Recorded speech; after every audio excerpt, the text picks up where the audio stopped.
This individual wanted to get to know me better, and in turn, I consented and decided, okay, I want to get to know you better also. As I got to know this individual, I realized that it wasn't someone I wanted to get involved with or mix up with. Anyway, long story short, I remembered all the things that I accepted that was unacceptable from this person. Unacceptable ideally, in theory, but acceptable because I was still there to accept the behavior.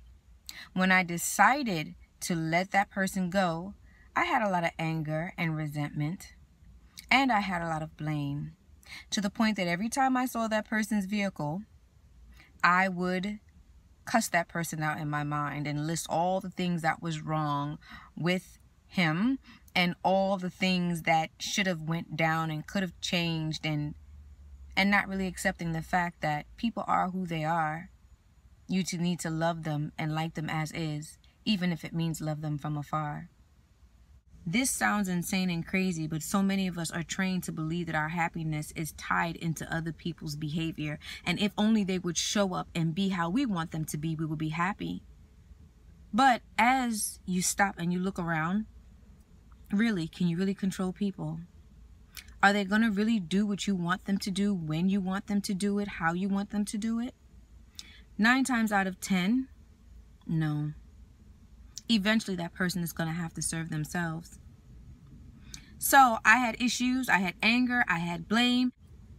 And then I realized this person is living their life, doing whatever it is that they're doing, not thinking about the past or the crap that we've been through. And I realized that I had to get a hold of myself because I didn't like the way how I was feeling. And I didn't like the fact that I was giving my power away to someone else, to an incident that happened in the past that was non-existent, that I was keeping alive.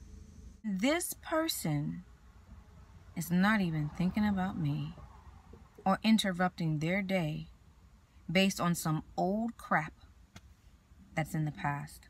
So instead of annoyance every time I saw his vehicle, I decided to bless.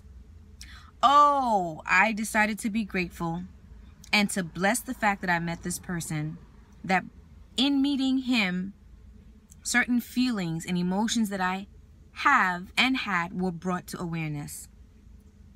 I blessed the situation. I blessed that I knew better now. And I blessed that I was okay in the end after all. Every time I saw that car, there was no more animosity, no more anger.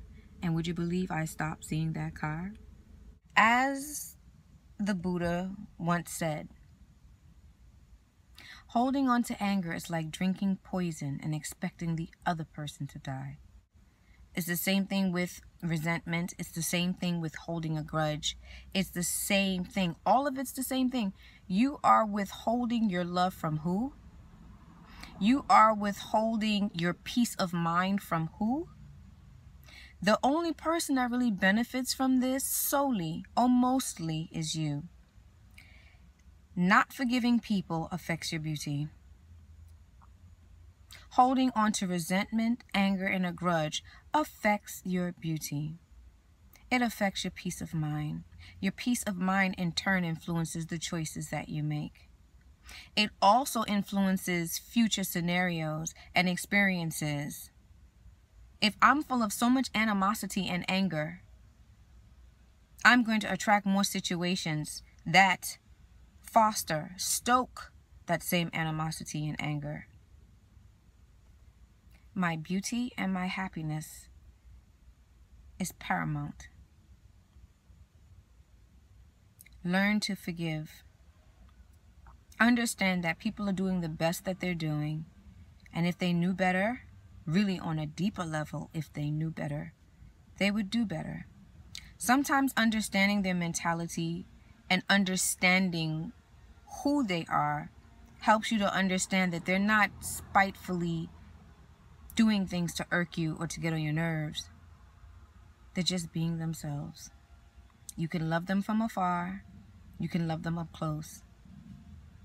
But forgive them. Forgive them for the sake of your sanity, your peace, your happiness, and your beauty. Trust your beauty and own it. Peace.